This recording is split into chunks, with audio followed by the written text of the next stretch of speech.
Good morning. We are gonna take care of this mess right now, I hope. Well, most of it. I ate breakfast and I'm making tea, and I'm gonna be filling up all of these jars, regular mouth jars, with whatever contents is in the wide mouth jars. So I have them all lined up here and some here. So I think I'm gonna put you on a time lapse and just work my way through all of these jars.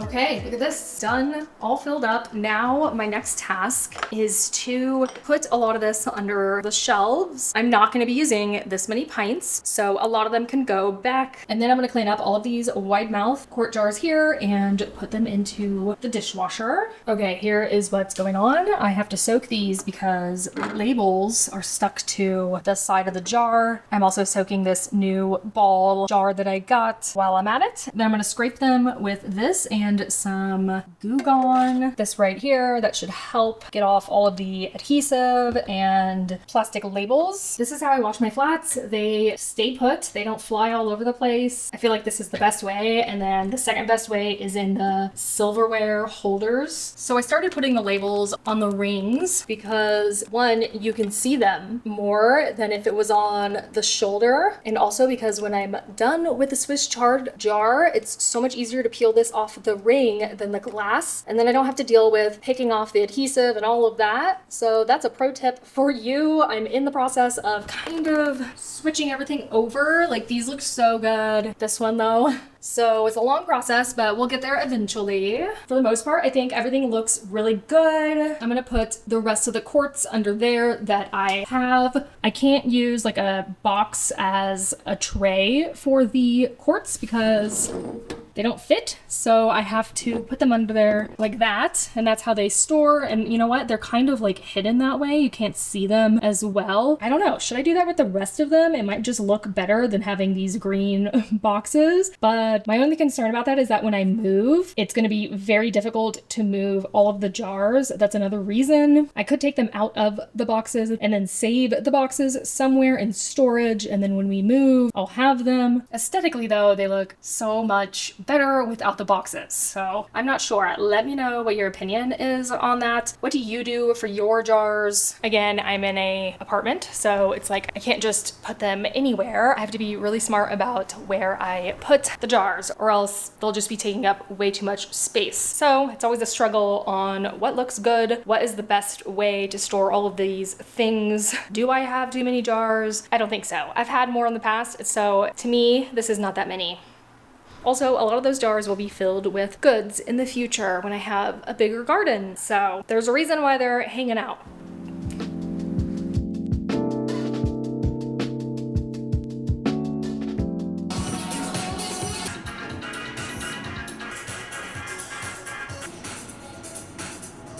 So I have some fresh tomatoes that are ready, and I think I'm going to use them to make just a small batch of pico de gallo. It's gonna be canned, so technically it's gonna be cooked, which is not really pico de gallo because pico is like a fresh salsa, and when you can things, you're cooking them. The reason I chose this recipe is because I like the simplicity of the ingredients. It's just tomatoes, onions, jalapeno, but I'm not using jalapeno. I'm gonna use bell pepper. You can interchange any peppers out in any canning recipe. Cilantro, lime juice, and salt. So it's like really, really simple ingredients. This recipe makes 4 half pints. So I think I'm gonna do that just to see if I like this recipe, because I really want to can a salsa, but I'm not sure if I want to do this one or if I want to do the ball zesty salsa. The pico I'm using is from the website Healthy Canning, which is a, I believe, safe source to find your canning recipes. Everything is tested and safe. So yeah, let's get to it, test it out, see how it is.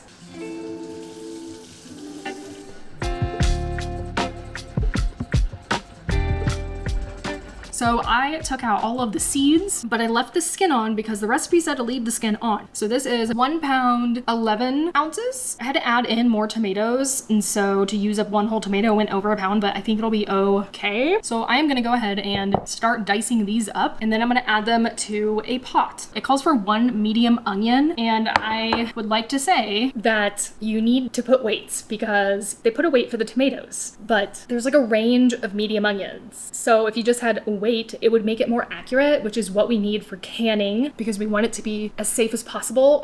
So I'm not really sure why the person put 1 medium onion, and I think a lot of the recipes in the ball book do that as well. So it's not like this website. It is definitely also in a lot of the safe canning books as well. It's just not very accurate for me to be called like a safe recipe, but I'm still going with it because I guess it is. So I'm gonna dice these, and I have half of a purple onion. I'm gonna use that. That could be a medium onion full, and I don't really want to chop up my other onion. I'm going with half of a red onion.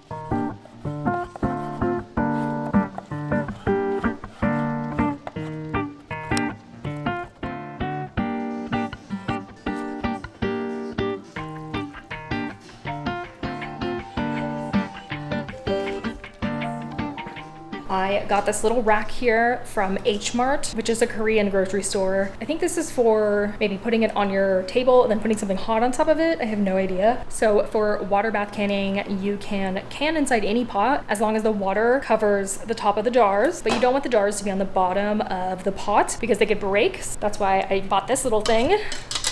And it fits perfectly in there. So that's a little hint. If you have a pot, but you don't have a rack to put the jars on, just keep your eyes peeled for wire racks that are the size of your pot, and you might get lucky and find one. And there we go. I don't have to buy a whole new pot, you know? That's always a good thing. I am bringing this up to a boil. Then I am going to simmer it for 3 minutes, and that's it. It smells good, although the store-bought lime juice, a little iffy on that. It doesn't have that same lime flavor and smell, you know, but it'll do. That's what we have to do. We're going with it. This is what it looks like after 3 minutes. I'm gonna taste it just to make sure it is seasoned enough for me, and by that I mean salty enough. Ooh, okay. Okay, that's not bad. The lime is actually okay. Cool. I'm excited. All right, let's get to this. I preheated my jars in my hot water bath, and my salsa over here is also hot. You always want to make sure you are putting hot food into a hot jar and then putting that into a hot water bath, just so you don't break any jars. All right, time to fill everything up. I preheated 5 jars, even though the recipe said that it'll do 4 half pints, just because you never know how much you're actually gonna get out of it. You might get less than 4, or you might get more than 4. So I always do just like 1 or 2 extra just in case. So I need to leave 1/2 inch of headspace, which this one is way too much. That's about 1/2 inch for sure. I'm going to wipe the rim down, and then I'm gonna put a warm flat lid on. I don't think you have to heat your lids up anymore, but I like to heat them up just to warm up this little gasket here that seals it. I don't know if it really makes a difference, but that's the way I do it.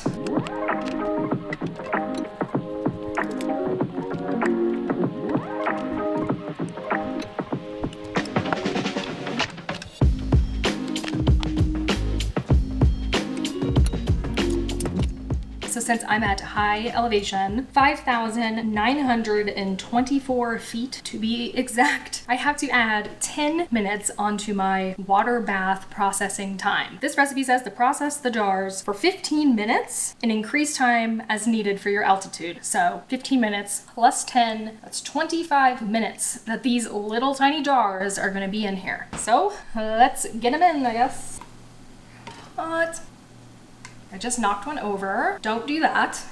They're a little wobbly on that rack. I have to be very, very careful. Just gonna open this one and just make sure everything is good. Wipe the rim down again, and I'm gonna wipe the flat part as well. Okay, so I don't know if you heard that, but that was my neighbor. They're very, very loud. I need a little bit more water. I hate that. I'm just gonna fill it up with extra super hot water from the tap. That is what they look like. The water is, I don't know, 1 inch, 1/2 inch above them. I think they'll be okay. I'm now gonna put the lid on, wait for this to come to a boil, and then I'm gonna start my timer.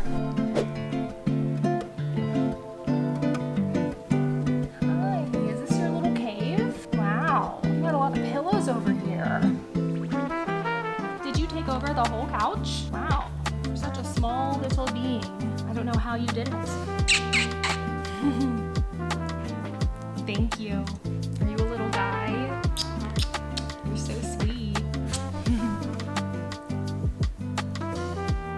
So I have something in the dryer. That is the noise in the background. My timer just went off, so I'm gonna turn this off and I'm gonna take the lid off and I'm going to wait for 5 minutes before I take the jars out. The 5 minutes is up. I'm gonna very carefully take these out.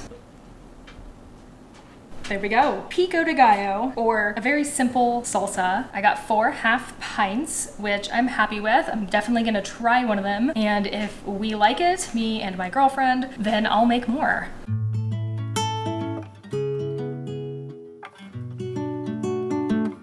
So I just got a very exciting package, and I just want to say I used to have one of these, but I had to get rid of it in 2020 when I moved from a 3-bedroom house to a 1-bedroom apartment, and I had to get rid of a lot of things that I loved, and this was one of them. But now we are reunited once again. So let me introduce you to Mr. Johnny Applesauce Maker.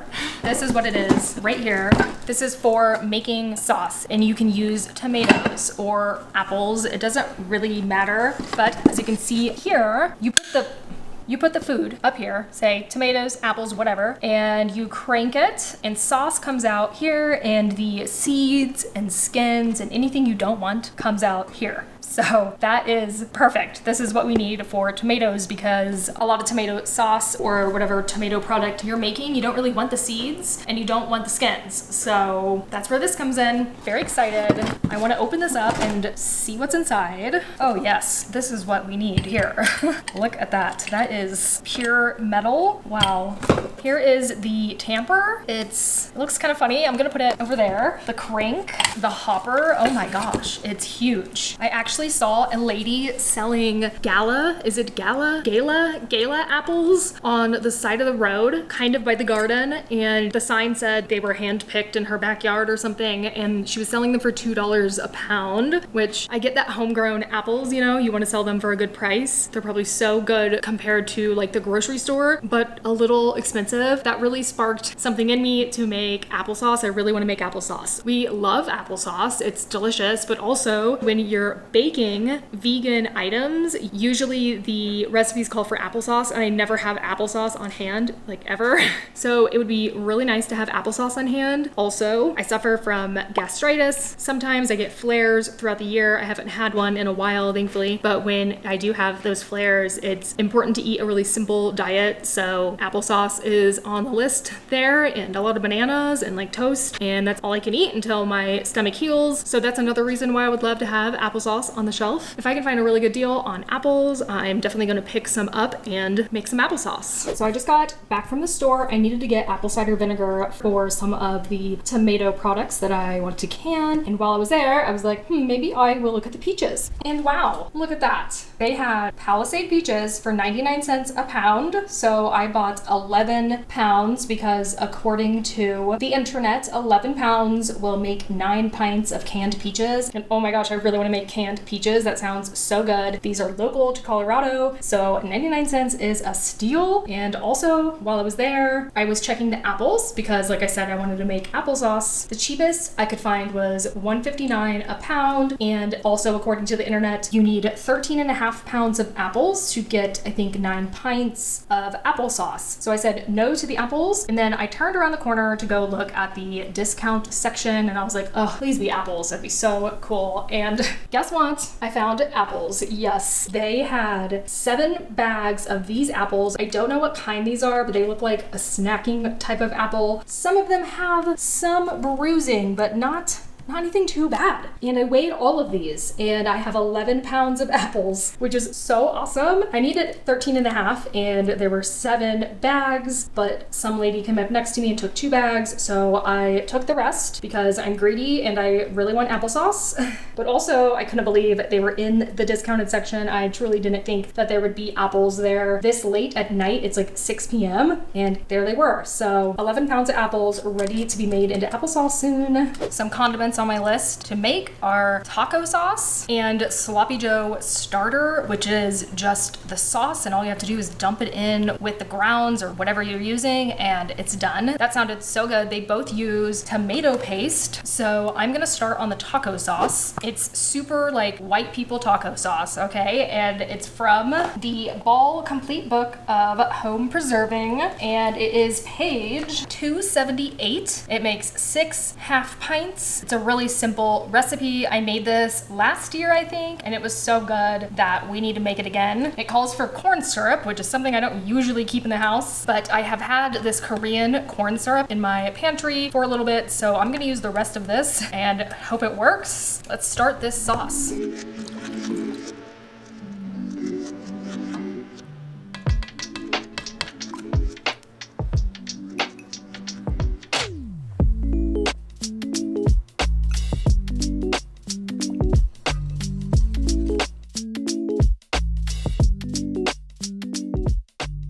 I totally forgot to add in spices. You can add in any kind of dried herbs and spices that you want to a canned item as long as they are dried. You can't really switch out any fresh items though. That's where the acidity will start changing. I tasted it and I was like, this is very off. And I realized, well, you gotta add the spices. So I like to add 1.5 teaspoons of cumin powder, 1 teaspoon of garlic powder, and 1 teaspoon of onion powder.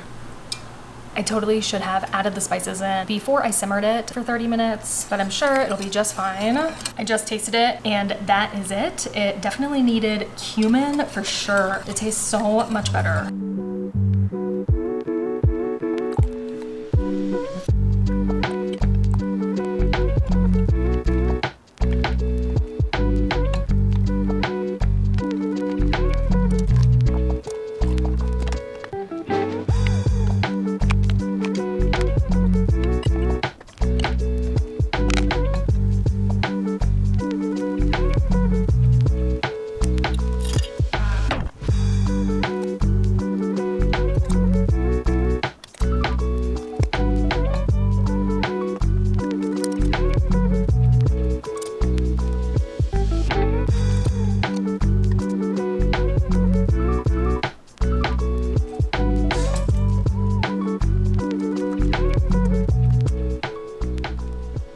So they have to be in the water bath for 40 minutes. Oh my. So I don't think I'll be getting the sloppy joe starter done today. I'll be doing that tomorrow for sure because it's 8 p.m. and I do not feel like doing that so late into the night.